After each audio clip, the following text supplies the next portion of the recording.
Good morning, lovelies. ZoëTwoDots here with some more Pokemon Go goodness for you. And today, first things first, sorry if the audio is a little bit echoey. For whatever reason, my camera decided to literally brick itself. Got home from filming yesterday, or today, and it's just like, I don't know what's happening. I'm gonna try and get it sorted, get it fixed. For the moment though, filming on the camera, so sorry that it sounds like a loud room, because it is a loud room. But we've got some really exciting news for Pokemon Go Fest, 2021 Pokemon Go Fest. Bunch of new shinies being released, bunch of just info about the event being released. So let's jump into it. I'm going to take you through, like, just from the start to the finish of this entire post. A couple of my thoughts and theories, going to analyze the promotional image and go over the bonuses for ticketed players and non-ticketed players. So there's a whole bunch of bonuses for even if you're not purchasing a ticket for Go Fest this year, which is fantastic. You always love to see that. The first big thing to note here is obviously the dates. I think they've kind of already said what the dates were. So the 17th and the 18th of July is the Go Fest weekend. At this stage as well, it does appear that it is an entirely digital event. Yet to see if they announce anything for live physical events. Maybe there are, countries like New Zealand, Australia, Taiwan, that, there's plenty more. Don't worry, if they left your country out, don't worry. But there are certain countries that are kind of back to normal in a way. I'd be really curious to see if they do any small activations or any, in-person promo stuff. But at the moment, it's all digital. You can play from home safely. And having discussed this with Niantic as well directly, everything that you're going to need for your quests or the special research and things will be provided to you to do those quests, via the ticket. So first things first is the pretty big one, a massive reduction in price for the cost of the Go Fest ticket. For last year, it was $15 USD. This year, literally slashed down to $5 USD. So obviously that's going to still come into the conversion rate. If you're buying it through the Google Play Store or the App Store, there's always that country conversion that's out of Niantic's hands, that's out of any game's hands, how those local taxes are applied. So of course, factor that in for yourself, but $5. Not bad. I think it's what, seven Australian dollars-ish? So it's the cheapest the event's ever been. And having read through this, there's quite a lot in there, which is nice. So hopefully this makes it a bit more accessible for certain players or trainers, especially if you play as a family. That Go Fest ticket expense, I mean, for the in real life one, sure, maybe you can justify the outing. But for the at-home one, $15, when you got two parents, two kids, maybe you got a little army of kids, whatever it might be, that adds up. So $5, winner. Additionally, Google Play is going to be sponsoring the event, which is really interesting. I'm curious to see how that plays out. And if maybe that's part of why the cost has been reduced. And the Google Play feature kind of ties in with the overall theme for Go Fest this year, which is a music festival theme, which is really cool. They've been releasing, Pokemon Company's been releasing a whole bunch of stuff to celebrate the 25th anniversary of Pokemon. It's the 5th year anniversary of Go. Katy Perry's released a song. Post Malone has done a cover of a song for Pokemon. So it kind of ties in with this overarching year of celebration and music. So let's jump into the features for this event. I don't know which one of my lenses I'm supposed to look at here, but I'm just gonna vaguely stare at you. So for Saturday, July 17th, 10 a.m. to 6 p.m. This is, the bonuses for everyone. This is what you'll get even if you don't buy a ticket. We're gonna have the hourly habitat rotations. They've come back. There's 4 of them. It's gonna be jungle, desert, beach, and cave. Say ocean beach, if that's different to, I don't know, swamp beach? They mentioned here some of the featured Pokemon for each of these biomes or habitats. For jungle, we're gonna be seeing an increased spawn of Scyther, Aipom, Froakie, and more. The desert mountain will feature Skarmory, Hippopotas, Shieldon, and more. Ocean beach is going to have Dratini, Swablu, Alomomola, and more. Keep in mind, I'm going to put on the screen here, by the way, anything that has a shiny available in-game that we know about or is being announced with this, I'll put up the shiny sprite rather than, the vanilla sprite. And the cave biome is going to be featuring Roggenrola, Galarian Stunfisk, and Deino. And more. But the fact that it's not if you're lucky, you might see a Deino, but you won't. It's in the top 3. So fingers crossed. Good luck. It could be one of the rare ones, for the shiny, but desirable shiny. Raids on the Saturday. This is again, regardless of ticket. You don't need a ticket for this bit. Raids will feature Hitmontop, Cranidos, Deino, plus Galarian Ponyta and Galarian Zigzagoon wearing special costumes. So I'm curious to see what those are going to look like. Pokemon related to music will be appearing in the wild throughout the day. Those include Deino, Chimecho, Kricketot, and special costumed Pikachu. There's going to be a avatar t-shirt item. And for some of the new shinies being released, there's going to be Shiny Whismur, here's the family. Shiny Chimecho being released. Shiny Deino. Deino does have a Mega as well. No mention of that Mega here or anything, but like, here is that for when that happens. And Shiny Timpole being released as well. And here's the family. Gross, lumpy frog things. So a whole bunch of new shinies, bunch of free content for if you're not buying the ticket. The following is for the same day, same time, but if you do purchase the $5 Go Fest ticket. And it says here, Pokemon Go Fest 2021 is a music festival, and you're the show director. So that's gonna be kind of like the overall theme for your timed research, or your special research from the professor, is this, you know, point of view of being like the show director and coordinator for this music festival that is Go Fest. For this kind of like quest as well, you're gonna have to decide between Rockstar Pikachu and Popstar Pikachu, which are super cute. I think we all know which one I'm going for. Clearly Rockstar, no, I'm joking. The Pop, oh my gosh. She's so cute. Rockstar, she's cute too. They're both great. But it's Rock and Pop, and then that will also additionally affect the other Pokemon you encounter along the way. In terms of, I believe, if I'm interpreting this correctly, I believe, you know, the Pokemon encounters will still be the same, you know, besides Pop and Rock Pikachu, but your quest story flavor will be what's different.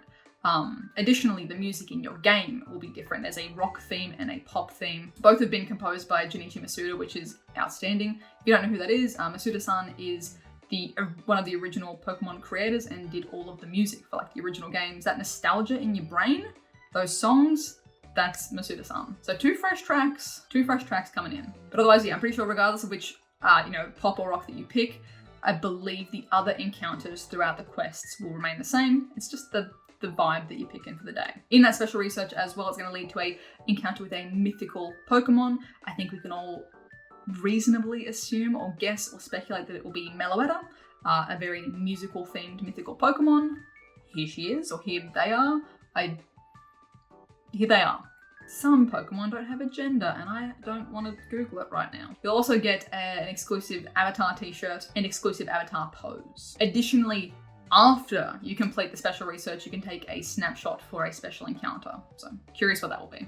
It says here as well, you'll also get to fill out the rest of your little musical group with a choice of Galarian Ponyta or Galarian Zigzagoon, Gardevoir or Flygon, all kind of like dressed up and kitted out. So I'm curious to see if that's going to be like a you know, choice of either, or if it's like you get them all and then it's kind of like, which one's your favorite? Or if it's like, no, you literally need to pick between the two. By the sounds of it, these are all going to be like dressed up as special event, like costumes too. So I kind of want to see like, what, Flygon with like wicked, like rock sunnies and stuff. I think it'd be, I don't know. I'm curious.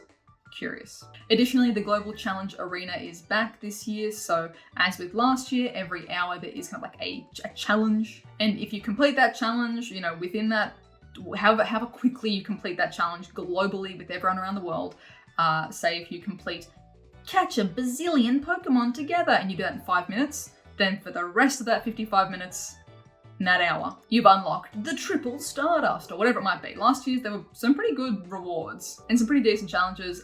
Most of them pretty quick to get done as well, like as a group effort. It's the whole world playing along together. And if it's the same as last year as well, it's scaled by time zone. So say for example, you know, New Zealand starts first and they're starting in cave hour or whatever. It's not going to be like catch 1 billion Pokemon because they're the only ones playing live at that time.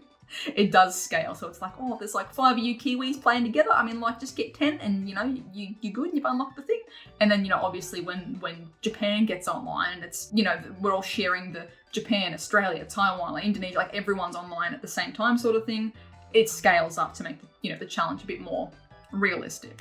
But bonuses every hour, thumbs up. This will be viewable from the Today menu as well as it was last time. It's kind of this cool little Today menu hub. Additionally, they will be doing the same thing as last year with featuring, you know, I'm guessing whatever hashtag happens to be the one they use this year, featuring trainer photos and profiles and, you know, AR photos and things like that. Just keep an eye on that too. There will additionally be 4 collection challenges, same as last year, except not same as last year because it's different habitat. You know what I mean? 4 collection challenges for the different habitats, which is generally just catch one of everything in that habitat, and then you got like an encounter or an unlock or a bonus, I'm pretty sure. During each hour, certain Pokemon will be attracted to incense. This is again for the ticketed players. For jungle on incense, and I'm sure this will be combined to the other previous spawns if you're playing from home and you have the ticket, you're not going to be stuck with these few things. But for Jungle, Unknown F, Unknown G, Ludicolo, Chatot, Leafeon, and Superior. For the Desert Mountain habitat, Flareon, Unknown F and G. Wow, Unknown G and F. Tyranitar, Flygon, and Throw. Nice. For Ocean Beach, Gyarados, Vaporeon, Azumarill, Unknown G, Unknown F, and Sork. And for the Cave habitat, Umbreon, Unknown G and F, Gardevoir, and Galvantula. So a lot of evolved forms in there. Get your star piece cranking because yum. Additionally, for ticketed players, for Pokemon in the wild and attracted to incense, they will have an increased chance of being shiny. That's kind of one of the general, like, has always been an awesome bonus of GoFest is if you are going to GoFest, if you're getting a ticket, the shiny boost to bloody everything the light touches. It additionally says here, like, very specifically that the shiny boost will be even better on the Saturday as compared to the Sunday, which is really interesting. I'm curious to see how that plays out. But I'm guessing that's because the Sunday focus is more on raiding. It's specifying here that the Saturday wild and incense spawns will be even better shiny odds on Saturday than compared to Sunday. My guess is because Sunday is raid focused. Additionally, Shiny Unknown F, Shiny Throw, and Shiny Sork will be making their Pokemon GO debut. So, nice. 2 shiny regionals. I was kind of hoping for Chatot, but at the same time, 2 new shinies, whatever. Several new shinies for this whole event, really. So many more things to go through, oh my gosh. Part 2 for the Sunday. So Sunday, July 18th, 10 a.m. to 6 p.m. local time. This is for all trainers, no ticket needed. Pretty much just says Sunday's gameplay is going to be focused around raids. Stay tuned for more info. Okay, I will. It says here as well, any Pokemon that were spawning on Saturday will be spawning again on the Sunday. More of like a mixed bag though, as opposed to in the hourly increments of the habitats. It's just a little bit of everything. Big smorgasbord. That's what's happening for the non-ticketed players. For those of you who are purchasing a ticket on the Sunday, same day, same time, you'll be able to earn an extra 10,000 XP for every raid that you complete. If you spin a gym's photo disc, you'll be able to get up to 10 raid passes to use for in-person raids, so 10 premium or single-use passes for in-person raids. There's going to be a timed research to receive 8, or up to 8, I mean you have to do the timed research, receive up to 8 remote raid passes, which is nice. We like having the options. And then additionally in the shop during this event window for the Sunday, there'll be a bundle in the shop for free for 3 remote raid passes. So that's 21 raid passes total, including in-person, remote ones, 21 free, you're paying the $5 for a ticket, but 21 raid passes. Minimum. That's not that's excluding any items you get on the Saturday from your quests, or your research and all that kind of jazz. No complaints from me personally, like, nice. Obviously that's gonna vary depending on if you're someone who has to play exclusively from home with lockdown stuff and things like that. But I feel like for the majority of players who can safely go outside, this is a good balance. And additionally, the incense is going to be pulling in, the same Pokemon from the Saturday as well for ticketed players. Final bits and pieces for features for both days. This is for paying and non-paying trainers as well. There's the hashtag Pokemon GoFest 2021 to share your photos if you want to get them featured in the app throughout the event, which is, again, it was really cute. It was a really fun touch, definitely to see people from all over the world and their squad or their family playing Pokemon and all these cute little photos in game. Love it. All lure modules activated during the event hours will last for 3 hours. Love it. There'll be half egg hatch distance for any eggs incubated during the event hours. Love it. Pokemon hatching from 7-kilometer eggs will include Igglybuff, Chingling, or Deino, and more. I'm curious, they haven't said anything in here about shiny Chingling. I don't know if they still haven't released shiny Munchlax to match the shiny Snorlax, so I don't know if Chingling will be shiny. They haven't said it here, so I'm going to be tentatively no. And lastly, there'll be event exclusive field research, special on-map effects, and more. Good lord, there's still more. For ticket holders, you can expect on both days the following. Open up gifts or spin Pokestops to get special event stickers. Take a snapshot on both days for a surprise. It kind of repeats itself here in saying that shiny Unknown G and F will be spawning throughout the event and they can be shiny. So kind of like saying, make sure you put that on incense, because it's not going to be in the wild, so incense spawns. And Lastly, oh my gosh, with the event being in part sponsored by Google Play, there's going to be a couple of extra bonuses for people that, use Android or Google Play. There's going to be a Google Play Points multiplier for any in-app purchases, if you're someone who uses that. And then trainers using an Android device on Saturday, July 17th, will be eligible for an exclusive sponsored gift, apparently. So curious to see how that goes. I hope that is, hope that's international. There'll also be print at home kits. If you used any of those last year, they were really, really cool. Like just print at home stuff, like make your own like props and like little GoFest gifts and party hats and that kind of thing. Lastly, there's going to be a GoFest t-shirt available for purchase if you live in the USA or Canada. So there's that. And I'll put links in the description for the blog post here, so you can read through it yourself if you'd like to, all of the extra clickable links and all that jazz. For actually buying the ticket, it's the same as it's always been. It should be live, I'm pretty sure, of me like saying this. It should be in the shop. It should be an image for GoFest 2021. Click on that, buy it. There's instructions in the link that I'll put in the description though as well. And yeah, GoFest 2021. I think I need to like simmer on it a little bit more because there's a lot to process, but top of mind, front of mind, like there's nothing that like stands out to me as like, oh my god, that sucks, or like everything sounds exciting.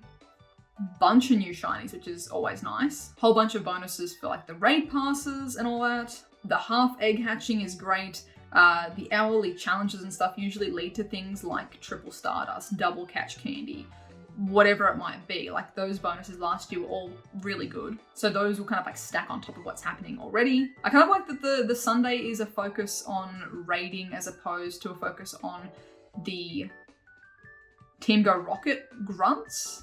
I think I don't know, I feel like they kind of take the same amount of time, but you can more opt into the grunts as opposed, you can more opt into the raids as opposed to the grunts just like flying in and being, in your way while you're trying to like check things on the map. So curious. I'm curious to see what's actually in the raids on the Sunday. They haven't announced what's in the raids, but more than likely it'll be something new and spicy. So let me know thoughts, feelings, opinions, whatever it might be in the comments down below. Are you excited? Are you mega hyped? Is this something that you would do anyway? Is this something that you're like, oh, I can actually do it this time because it's significantly cheaper? Is it something that you still can't do or won't do because you play from home and it's exciting for you? Whatever it might be, let me know. Tell me, and if you like, even if you are or aren't playing, which would you pick? Pop or Rock? Pop or Rock Pikachu? I think they're both adorable. I think I'm gonna bully Alan. I mean, I wouldn't even have to. Alan would probably pick the Rock Pikachu anyway. Kind of fits his musical aesthetic. But I'm gonna go with the Pop. Make a little band out of like shiny Galarian Ponyta and Zigzagoon and Pop Pikachu. And Sylveon would be cute in the band too. Who else would be in my band? Who would be in my Pop Pokemon band? Oh my god. So many good choices for like... Why isn't there a I think like a Eurovision Pikachu. I'll take that. I'll take that job. There'll be Pop, Rock, and Eurovision Pikachu. I'll sort it out. But yeah, let me know thoughts and feelings in the comments. I'm keen. I'm excited. As always, lovelies, thank you so much for watching. If you are new, please be sure to subscribe. Thank you to everyone who did leave a like as well. If you'd like additional ways to support the channel, links for Patreon and the merch are in the description down below. I hope you're having a wonderful, wonderful morning, noon, night, whatever time it is for you, and I'll catch you guys in the next one.